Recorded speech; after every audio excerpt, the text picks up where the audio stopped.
Hi guys, welcome to the install of the hybrid racing short shifter kit. It's the fully adjustable V3 kit, I believe, and this is it.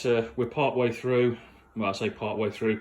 We've just managed to remove the standard gear selector. I thought I'd put them side by side so you can see the difference. Obviously, bolt patterns are pretty much exactly the same, but they have to be. It's got to fit in the same location.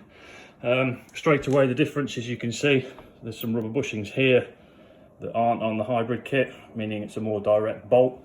The only bit that I really struggled with, obviously you've got to remove your center console, sort of your armrest and bits and pieces, and then bits around the car. I'll show you that as well. The only bit that I really struggled with were the gear linkage. So they obviously come through, bolt onto here. Again, I'll show you this in the same video. But they're a twist fit into here, and they only go in one particular way, and as such only come out one particular way. So it's a rotation. Obviously UK cars, you need to rotate the gear linkage towards the passenger side, and it's about 180 degree twist before it starts to actually come loose. How I did it was I got some big grips behind, twisted to loosen, because bear in mind it's a 13-year-old car, it will be seized up a little bit, and then managed to just wiggle it free from there. But yeah, side by side I can instantly see I'm certainly in for a shorter throw, and yeah, hopefully a much better feel.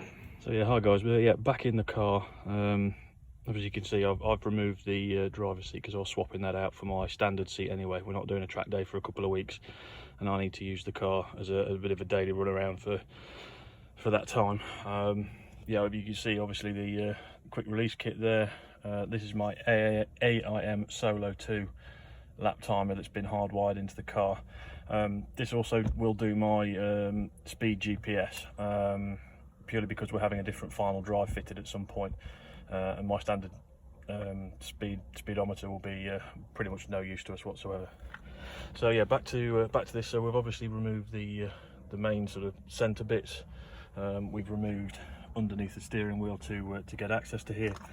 These were the linkages I was talking about earlier, and it's these black bits here that twist in and out a particular way. Don't worry if you can't get them first time. I really struggled, but it's taken about half an hour to get them free, but they do come free. Just don't snap them, whatever you do.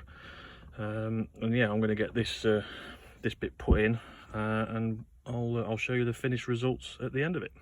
Alright guys, all right, that took a little bit longer than anticipated, getting those rotational gear linkages back in. So that's it, sort of hooked up as it were. Top bolt fits absolutely fine. I'm just out on this bottom side. I don't know what's going on. I'm thinking the stand, it probably needs the standard gear, sorry, the hybrid racing gear linkages as well. Going to give it a go, trying to throw it into a different gear, see if that brings it forward at all, and then I'll come back to you. Alright then guys, so we've got the short shifter installed now. We installed using the Allen key bolts there. These two, when you install it, sit slightly proud of the base plate here. It's nothing to worry about. These Allen key bolts obviously pull it in a lot tighter, but yeah, I mean, I'm quite chuffed with that. It certainly looks the part. So now all I'm going to do is bring this, obviously the shaft up to maximum, clamp it down here, and then put my plastics back in, and go from there. So yeah, that's pretty much installing the hybrid racing short shifter kit. Hardest parts, as I said, are certainly these the gear linkage selectors down here.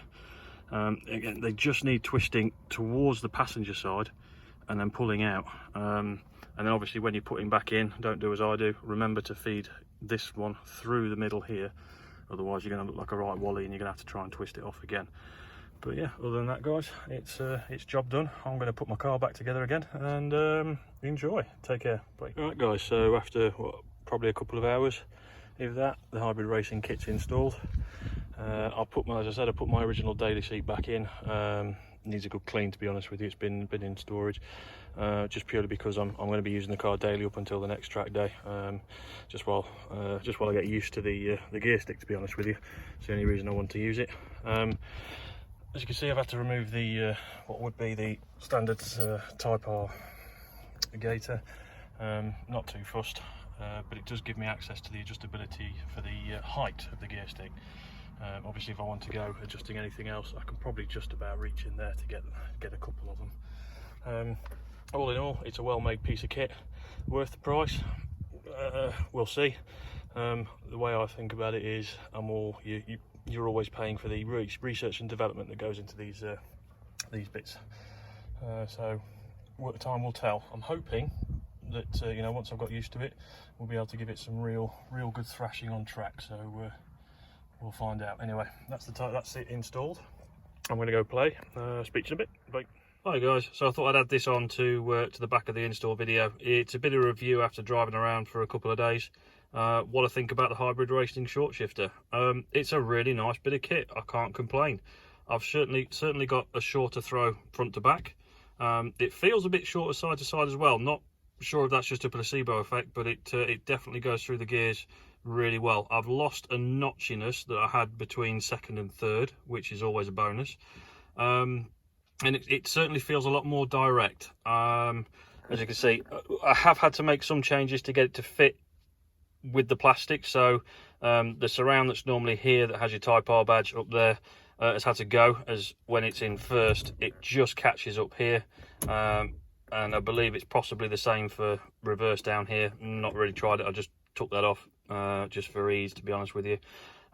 You can trim it, I'm told by Tom, another FN2 owner who's got one of these, that you can make a small trim to the underside, which will help it go in. But as this is a sort of my track car almost, I'm not going to bother. This plate will just stay off, and I quite like the look of it too, to be honest with you. I mean, it's a really nice bit of kit to show off, much better than the original shifter that was in there.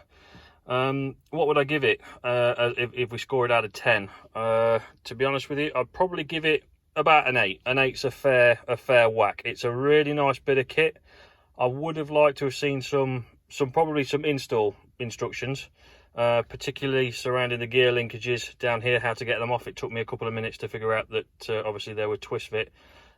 Those gear linkage, guys, as I said on the install, are going to be tough. You're going to need to break almost like a suction fitment. Bear in mind, they've been on there for what, 14, 13 years now, maybe less depending on the age of your car, but they are going to be stiff. So yeah, round the back with a pair of good grips, break the suction, and then they will just twist, and it twists towards the passenger side. Don't be tempted to hit it with a screwdriver or anything silly like that. You'll just break them, and then you'll be up shit creek, really. The other thing that really bugs me is, I suppose it's the reason why they do sort of a non-numbered gear knob, is no matter which way I try and put this on, this is where I finish up. Doesn't really bother me. It's just, well, I say it doesn't really bother me. It's an OCD thing that I've got. I'll just replace it when I need to. So yeah, a good solid 8 out of 10 for road use. Yeah, definitely. The throw is a lot shorter. It's a lot crisper. You feel a lot more connected with the car. I'd almost put it as akin to coming from MX-5. It's very much like that sort of bolt action gear selector that the MX-5 is famed for. It's really nice. It's really crisp. You sort of lose that sponginess that the FN2's got. For track, I'll do a review once we've been on track. We're at Donington on the 5th of August for an evening session, and then again in September, and I'll probably do some more in between then there as well, and I'll give you a proper review of what it's like on track. Certainly in this seating position with my stock seat, it's fine. With my bucket seat, which sits lower, this is going to be really nice. I'm really looking forward to using this. So yeah, a good solid 8 out of 10 on this one. And I suppose if you wanted to keep this, if you wanted this setup but you didn't want to see all this. I know back again when I was building MX-5s, they had a piece that was made with almost a silicone cover that came over here with a small hole, and obviously that just moves with the gear selector, so it looked tidy. It stopped anything falling down here, which again, because it's a bit of a track car, doesn't really bother me in any way, shape or form. So would I recommend anybody buying it? If you're happy with the short shifter, yeah, I would say spend the money, get this instead. You've got a lot more adjustability. The height is a big thing for me. Obviously you could adjust the throw forwards and backwards and also side to side on these, so it becomes almost sort of a click click click affair, so I'm told, but I'll have a play with that. Overall, yeah, really nice bit of kit. Well, I'm going to end it there, but I hope this helps you guys. As I said, I'll do a few more of these as and when we get some more parts, but yeah, for the hybrid racing short shifter, a good solid 8 out of 10. Really nice bit of kit.